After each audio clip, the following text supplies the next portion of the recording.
I'm excited to share with you the 5th audio chapter of my best-selling book, Think Like a Millionaire Auditor. This book is for business executives in small businesses who want to demystify the information systems audit process and lead their teams into a successful audit experience. For decades, big accounting firms have dominated the audit landscape, and most small businesses do not have the team members to coordinate audit requirements from external auditors. This book will show you what big accounting firms are looking for and save you thousands of dollars. And with the increased presence of artificial intelligence, AI, Chapter 5 will show you how to structure your passwords so that you are not easy pickings for a cyber breach. So get a copy of this book, Think Like a Millionaire Auditor, for yourself and your team. And I have a special gift for those who buy a book now. There's also a book discount for companies who buy 100 or more books for their team. So visit calendly.com/ask Harringtel and schedule a call and let me know the order number so we get the special gift to you. Let's dive into Chapter 5 now. Password and configuration management. You attract people with confidence. Gloria Mayfield Banks. Step 2 in our 4-step blueprint. A few years ago in the news, the computer systems of a popular airline were hacked. And I wondered, how interesting. Companies like these should have their systems well protected from breaches like these. However, that was not the case. Being established for a few years, the investment in the computer systems of the day may have been significant. So it would be a costly upgrade which the airline's management was not prepared to pay. After a few years, I had the opportunity to review the password controls of this airline, and the systems at the time couldn't support complex passwords. What this means for you is this. You now can look in your current IT environment and see where you may be vulnerable.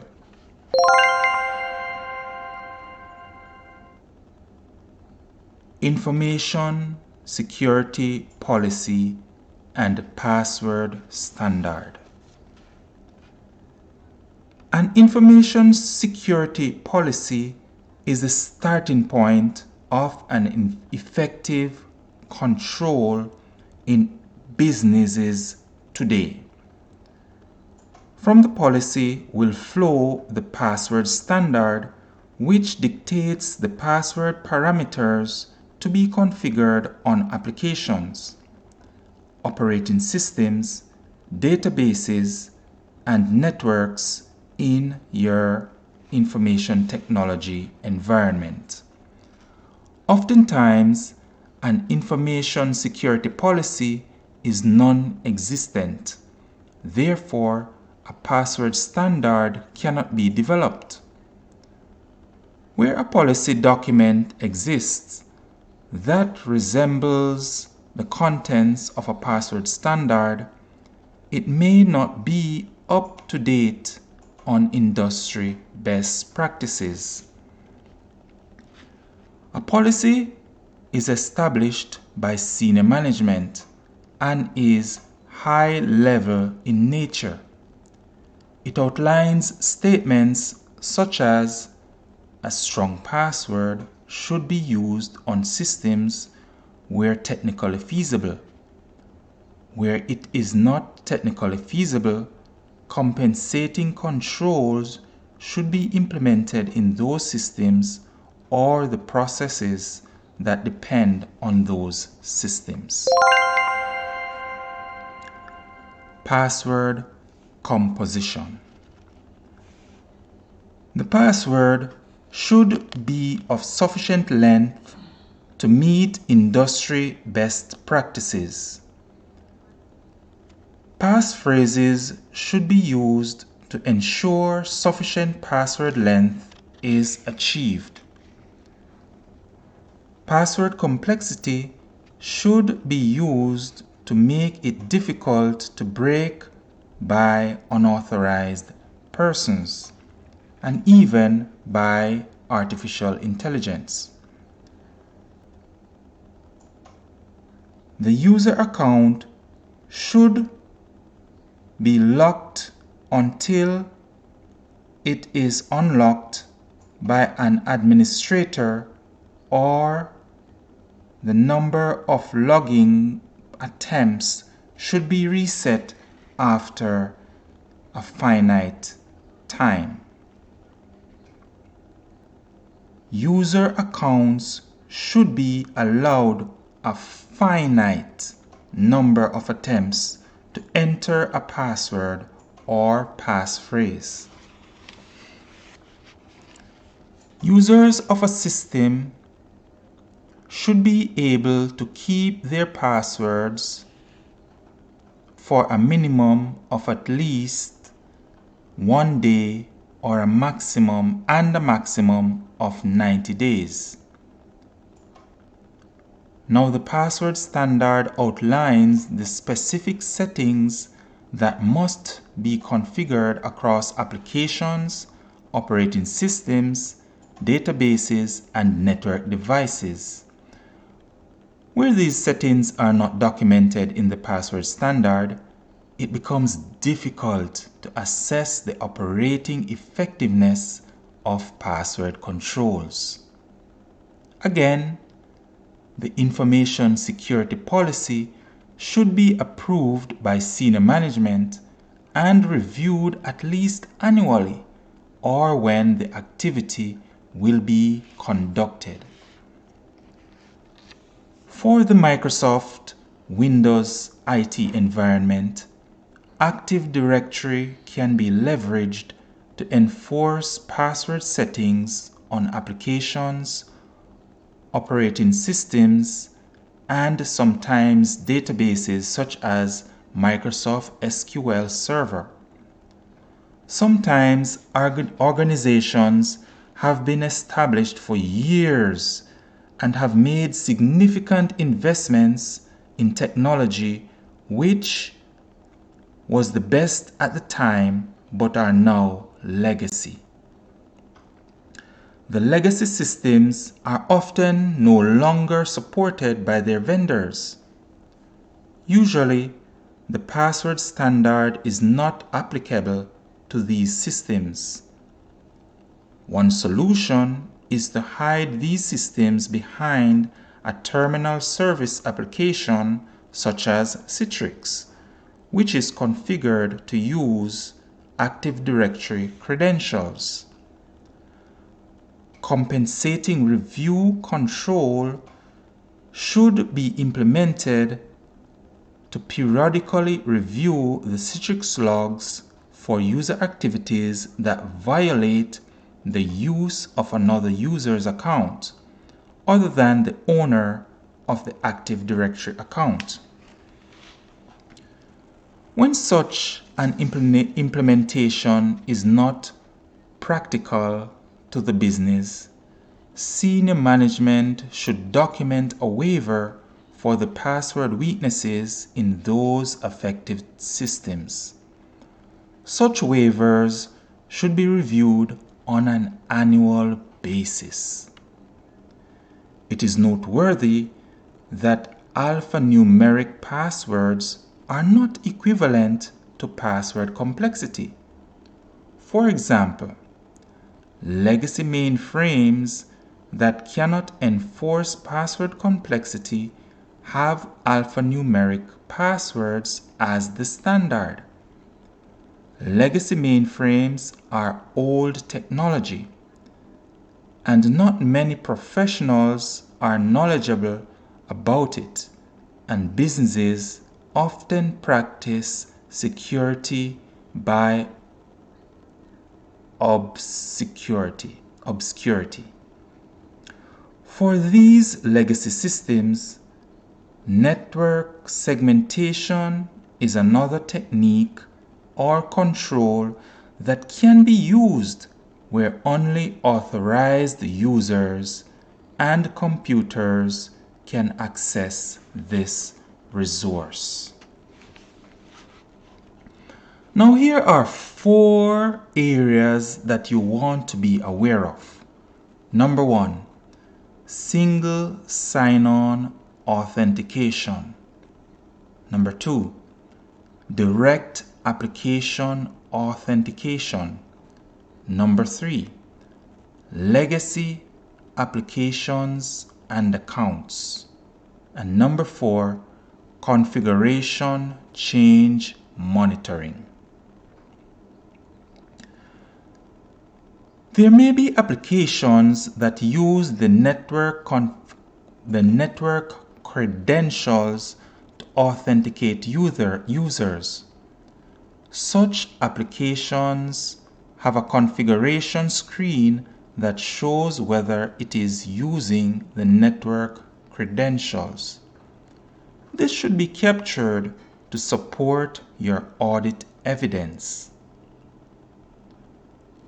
In order to look at single sign-on authentication, passwords must be composed in a certain way as previously mentioned. So, the minimum password length should be set up, usually 8 characters or more. The minimum password age, which means how long a user needs to keep their password before they are allowed to change it, 1 day is usually appropriate.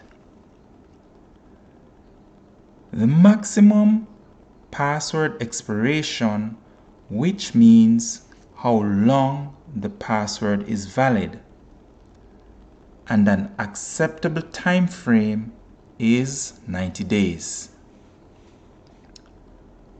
The password complexity, which is any 3 of 4 components or characteristics below. 1, an uppercase letter. 2, a lowercase letter. 3, a number. Or 4, a special character. Any 3 of those 4 makes up a complex password.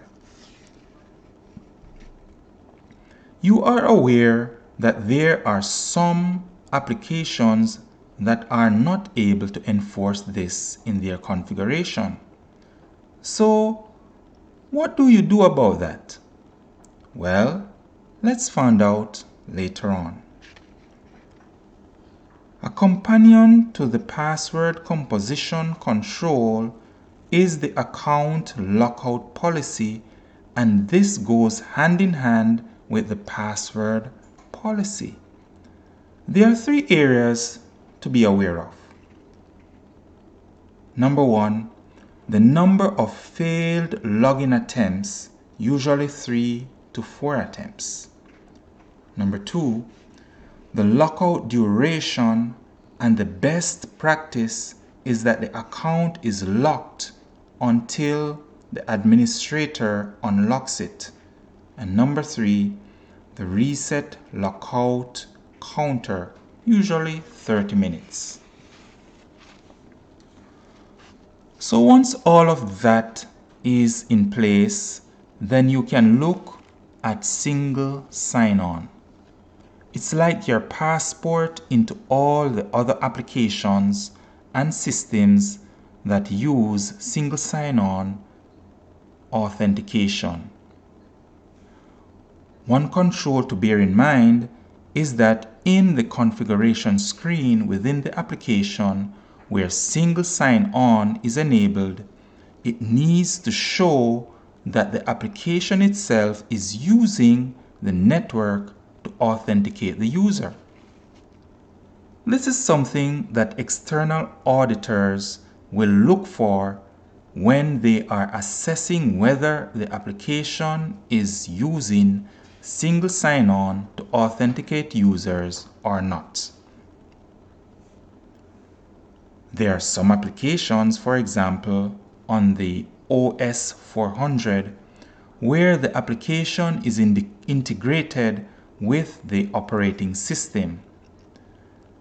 They do not use the single sign-on, but rather they have their own authentication that needs to be entered once. Once you log into the application, the configuration screen of the password parameters need to be set up in a way that it shows that the password parameters meet the password policy that is set up for the enterprise. When it comes to legacy applications, it bears repeating here that there are those applications and systems that are no longer supported by the vendor and the password standard cannot be enforced. There are many applications and systems that I have seen over the years that fall into this category, and some form of terminal server solution, for example Citrix, can be used to encapsulate these legacy applications. This ensures that there is some form of control of who logs into the legacy application. You can know from the logs of the terminal server solution the user activity of whoever is logged on is usually the right person that is logging on. So, the review of these logs for user activity is critical. Therefore, if you as a business owner or leader or executive is able to demonstrate that you have such a control in place, then you will pass this control test from the external auditor. So, are you comfortable not taking action